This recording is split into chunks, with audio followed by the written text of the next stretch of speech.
guys, this is part 6 on the SIG 4-star 40 project. We did it, guys. It's been a fun process putting her together and showing her off the process of building this thing from box to plane, and it's been a really cool journey. So anyway, this is going to be the overview portion of the video. We're going to go over the modifications I've done real quick, the engine, servos, all that good stuff. If you're one just to see the flight, though, you can skip to this timeline here, and it will take you to the flight. So anyway, let's get into the overview portion of the SIG 4-star 40. All right, so like I said, we're just going to go over the modification real quick, then we're going to go over servos, engines, my wing compartment layout, and how I have it all set up in there, and all that good stuff. But before we get into that, I do want to say that this has been made and it has been flown, and it does fly, which is great. But I just wanted to note that it has been flown. But anyway, let's go over the modifications real quick. So we'll go ahead and start with the wing here. I have done 3 major modifications to it. The first one being is that I clipped the wing bay and just left one wing bay out on each side, or one wing rib. The wingspan on this stock is 59 3/4 inches. My wingspan now is 56 1/4 inches. So very cool there. As you can see, I have sheeted from the leading edge to the main spar right here. It has been fully balsa sheeted. A regular 4-star would have a ribbed, dipped look, and I just didn't like that. Also, it makes these wings way stronger, so I really recommend this modification. So very cool. And as you can see, I've added these really nice looking wing tips right here, and they look really nice and just add appearance to the model. They're solid block, solid balsa block wing tips, and they look really nice. So I said 3 modifications, is actually 4. But as you can see here, I went ahead and did dual aileron servos instead of the bell crank system. That's, an old 80s system. I went dual aileron servos, and I did servo covers, as you can see here. And it looks really cool. So, yep. Super happy how that came out, and that's the modifications done to the wing. We'll start with the tail over here. As you can see, I've added some more control surface throw. If you know me, I fly extreme flights with hobbyist models. I like to throw things around a little bit, so I decided to add a little bit more tail surface. And also mainly it's for the rudder here, is to see if we can get a knife edge or have it sustain a knife edge. I know we're knife edge with a stock rudder, but to actually hold it and maintain altitude while doing it, I increased the rudder size by quite a bit. And while doing so, I also added these nice curved tail to it. I think it looks a lot better than stock, which this is what it looks like stock over here. This is the stock look of this plane, front and back. So kind of cool, I guess. But I think this airplane could look much better if you just put a little bit more time into it. And as you can see, I think I have achieved that. It looks really nice. So I went ahead and curved the tail. I like the looks of a Super Sportster, so that's what I was kind of trying to go off of, or trying to model after, and I think it came out pretty nice. So next modification I did is I lowered the elevator saddle about 7 millimeters, I think, from front and back right there, and that allowed the whole tail to sit down lower and allowed me to put in these nice looking little fillets right there that blend with the fuselage. This looks much nicer than just this turtle deck coming to the point of the rudder right there. And it also adds a lot of strength to the rudder, because there's really you can put flying wires on it if you want, but I'm not a fan of those. I think they're really heavy, and they, look like they create too much drag to me, so I'm not a fan of those. So went ahead and did this modification so I could strengthen the rudder and improve the looks at the same time. As you can see, it looks really nice. Then I went ahead and, just like the wing, I went ahead and sheeted the turtle deck. It doesn't have a ribbed effect like this would have, as you can see here. I don't know if I can show it, but, it doesn't really, maybe right there you can see it.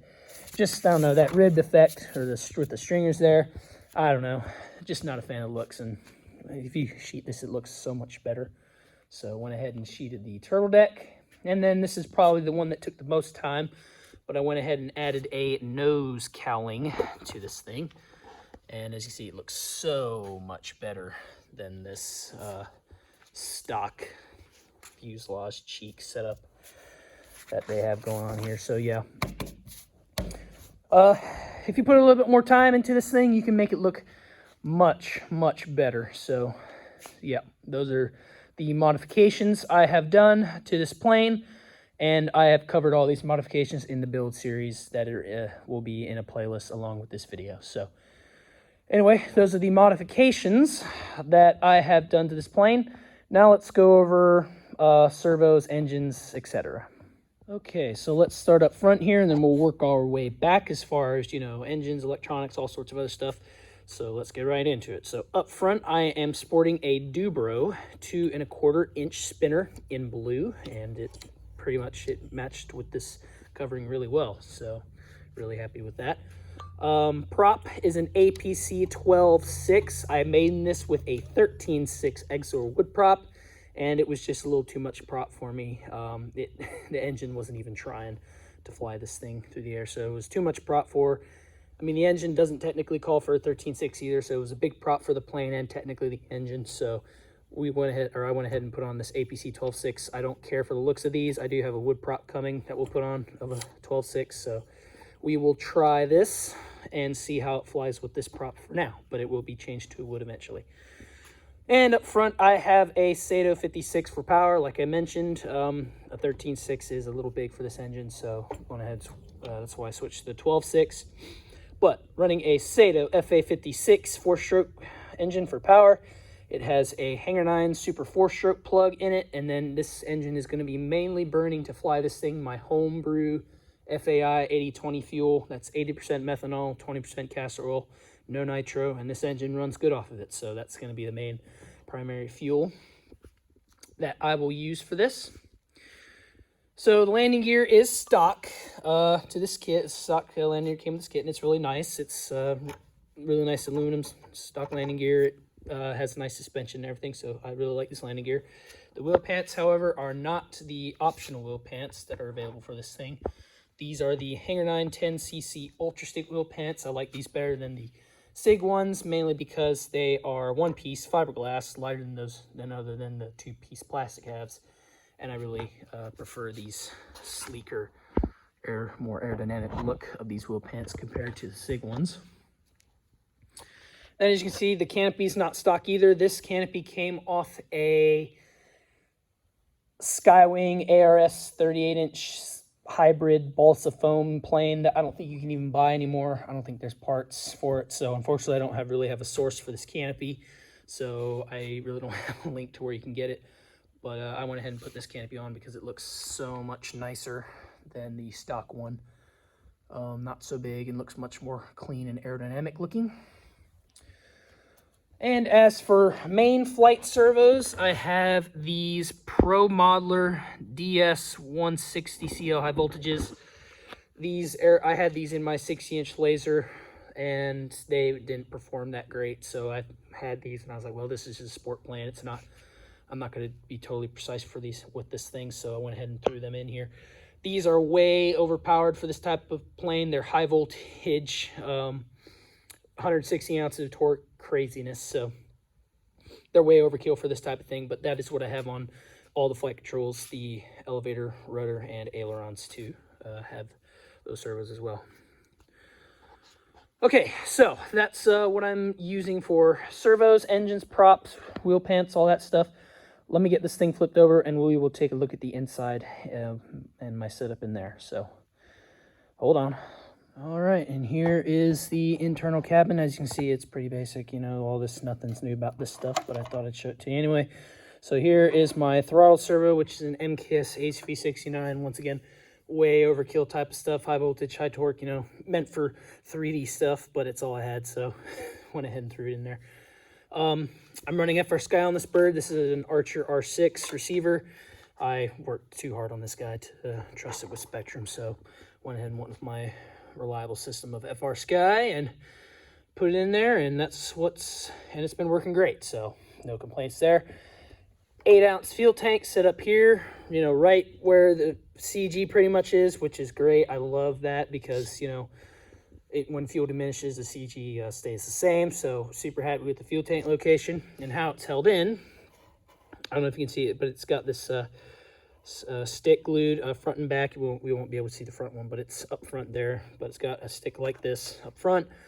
And then this top stick actually wedges, and there's foam rubber down on the bottom of this tank, so don't worry about it. It's not rubbing against balsa or anything, and this stuff here is super soft balsa, so the wood will rub away, not the tank. But anyway, this top stick wedges this tank in between the floor. It holds it in place, and the stick wedges in between these fuselage doublers right here on both sides. You can see that. So this is super cool because I can actually, or if this tank starts leaking or something happens with it, all I have to do is push down the tank right here and twist the stick, and voila, it's out. And I know I'm using a plastic bag to protect it, but as you can see, the tank will come right out. So that's a super cool setup that just happened to be with this 8-ounce tank. So I know I didn't have to think about any complicated mounts. I was thinking about, you know, and I wanted it to be removable, and I was thinking, oh, great, now I'm going to have to make some sort of Velcro strap system or all sorts of junk, but I just saw that and wedged the stick in there. I was like, all right, I'm not going to complain, and that'll work. So super cool. But yes, just wanted to show you quick the internals and what I have going on in here. So that's what's on the inside. Oh, one more thing. I am running for flight packs. I'm using this 2-cell 800. Like I said, these are high voltage servos, so they just run off 2-cell LiPos just fine. And because the CG of where I put the servos and everything, I can just Velcro it to the tank, and it's going to stay right there. And the CG is flyable for now. We'll see. Well, when I maidened it, it was slightly tail heavy. Now I am running a heavier prop, so we'll see how that then when I maidened it. So we'll see if that changes CG. So I decided to keep the battery where it is. But I might have to move it up somehow. We'll figure that out later if I have to. But no big deal. But that is where it's setting for now. So super cool. So I thought I'd share that. And that's how the internals and what I'm running in there. So super cool. All right, that will do it for the overview portion of this video. This covering, in case anybody's wondering, is the Value Hobby new cover stuff. This is metallic blue, silver, and then the bottom is the checkered stuff, and it looks really good. This covering shines really good in this fluorescent light and in the sun, and quite a bit more than Ultra Coat does. So really happy with the looks of this covering, and it's been in direct sunlight and for at least 10 minutes, and it hasn't loosened up or anything. So I really think it's great stuff for the money you pay for. Yeah, for the money it costs and the value that you get from it, it's really good covering. So I recommend this covering if anybody's willing to give it a shot. So super cool. One more thing that I'm really happy about this build, considering all the modifications I've done to it, wood added, you know, I'm using a heavier engine than normal, and this just goes to show the advance, or the how far our electronics have come as far as performance and weight saving. But anyway, this plane dry is actually lighter than the listed weight on the box, which is 4 3/4 pounds. I am actually slightly below that when this thing is dry, you know, with everything in it ready to fly, battery, servos, and everything. So once again, just comes to show the how far our electronics have come. As far as, you know, those aren't standard. Those are lighter mini servos, and, you know, they're stronger than standard servos that were used back in the day when this kit was first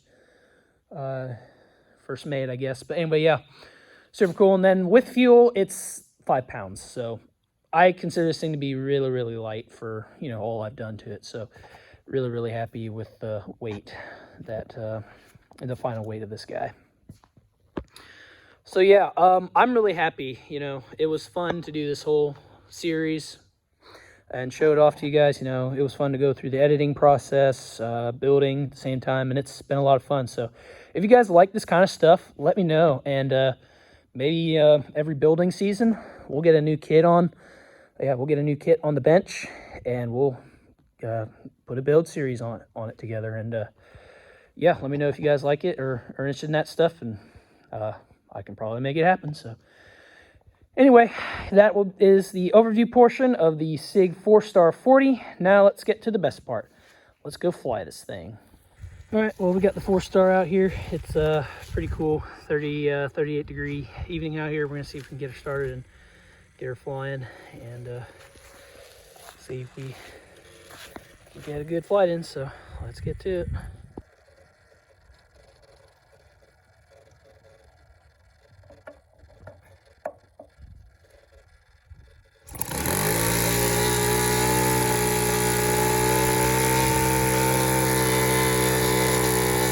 Alright, so we got the engine started, so let's go ahead and see what she'll do.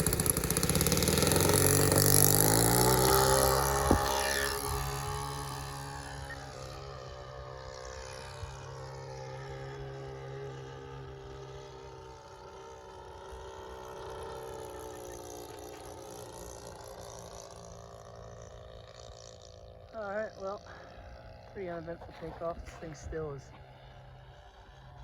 really sensitive.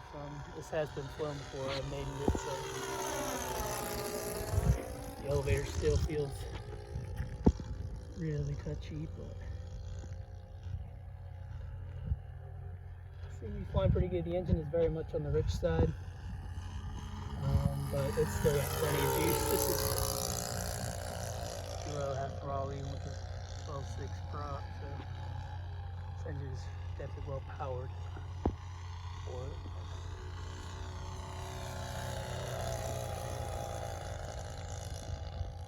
Thankfully a lot manageable than last time. 13-inch prop that was on it. Alright, let's see what she'll do in a barrel roll here.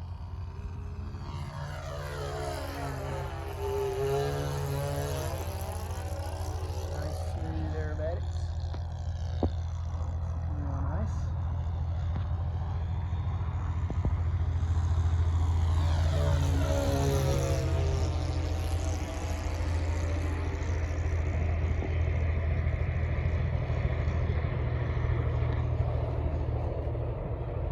This thing is not.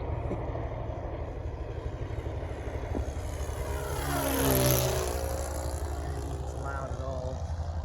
These 4-strokes are a lot quieter than the 2, but it does have a nice 4-stroke sound. So.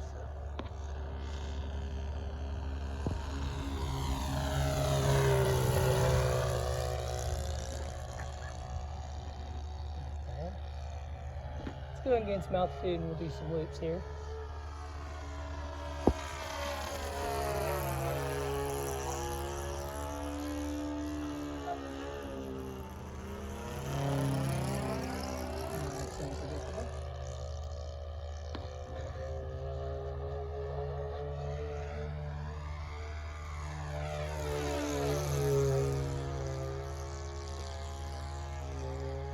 I don't know what kind of loop that is. I like to call it the bow tie loop, but it's not exactly circle. It's pretty good. See how she'll do inverted here. Very little down elevator required. Hold it in. Do one more of those.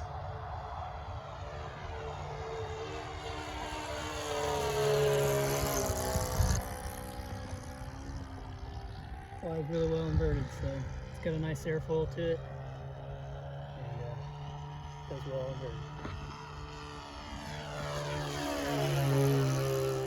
Do another pull up, get a good look at that checkered pattern, and we'll go ahead and do a low flow by again.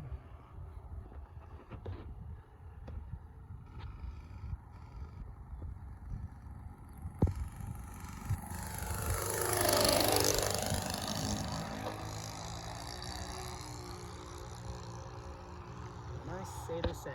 Gotta love that 4-stroke sound, man. Favorite parts about this plane. Let's do a side slip. That's large rudder, we can do it.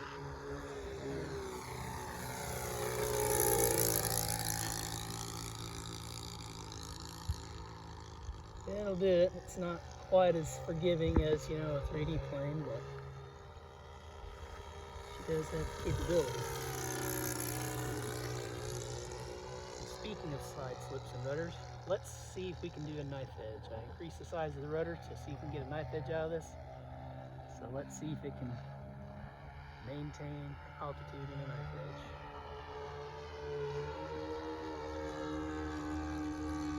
Oh yeah, no problem.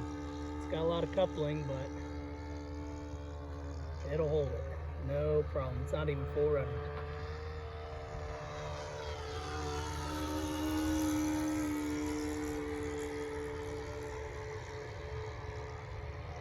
I don't think an average 4-star will be able to do that, but with an enlarged rudder, it sure can do a knife edge, so very nice.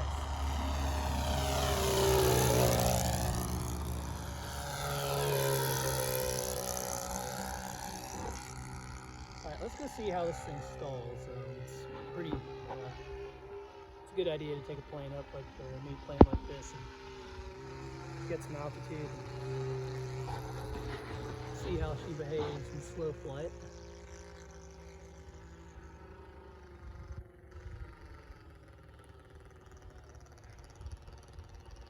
Up elevator, full, and right there. Alright. Looks like she likes to drop her wings, but it is very easy to recover. Just apply or let off the elevator and it gets right back to flying. So I'd imagine if you actually laterally balance the plane, you might be able to make it stall a little easier. I did not laterally balance the plane, so it very well may be heavier on one side of the wing than the other, or heavier on the wing it dropped to, so that very well could be. But it doesn't stall too bad, it's easy to recover, so let's do the other side flip.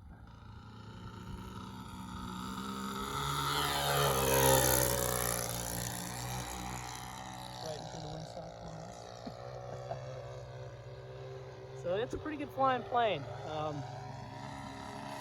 It flies a little faster than I thought it would. I don't know if that's to do with just the engine I have in it or something to do with airflow, but it cruises around at a pretty good speed. But that's just something I've got to get used to.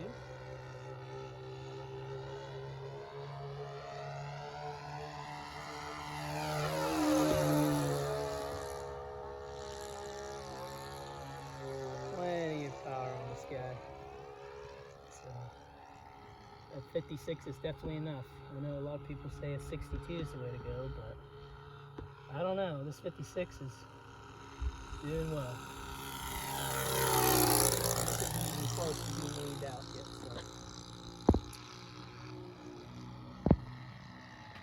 Alright, so I can't really think of anything else. I mean, we've done loops, rolls, knife edges, all that good stuff, so. Go ahead and shoot a practice approach here. On a hammerhead? Oh yeah, I guess I can do a hammerhead. It's good. Good reminder from the cameraman there to do a hammerhead. So let's see what she'll do in a hammerhead.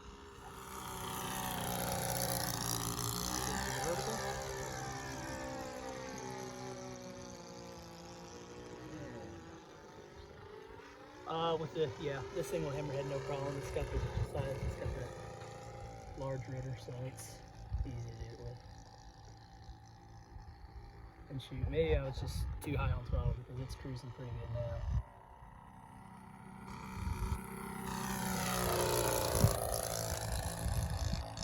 Looks pretty awesome. And I gotta tell you, it's a pretty rewarding experience to take a box of sticks and glue it all together and have a flying plane like this. It's pretty nice. So. Alright, let's go ahead and do a practice approach here. It's a new plane, so I like to see how it handles on landing here.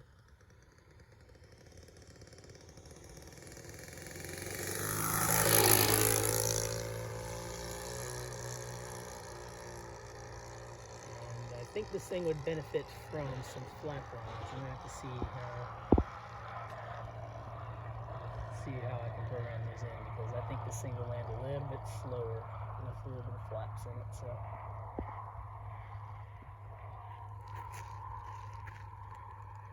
but no harm, no foul.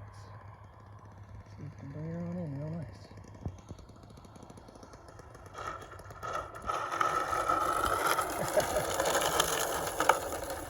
Well, I may need to adjust my idle because it sounds like it's really low. But anyway, there it is. That's the flight on the SIG 4-star 40 kit. It's been a fun project and flies really great, as you guys can see. And with the modifications I've done, it does what I want it to do. It knife edges and has pretty good tail authority. It's pretty sensitive on the controls. I'm going to have to dial in some more expo. Let me see how much I have in the ailerons right now. Wow, I have 60% expo in the ailerons, but it feels like I need even more. So it's got plenty of aileron control, so I may just decrease the aileron rates altogether because it's got plenty. The elevator also still felt pretty sensitive. Although it could be tail heavy. I know I don't know if I said it or not, but I had a 13x6 wood prop on it when I first made it, and it felt kind of tail heavy. And it did feel a little better on this flight because that APC 12 is an actual heavier prop. So the CEG did feel a little bit better, but I think I might still put it more towards the nose. That tail still feels pretty sensitive. So yeah, some more adjustments, but once it's tuned in, she'll be a really great flying machine. So I want to thank you guys for watching, and tune in next time.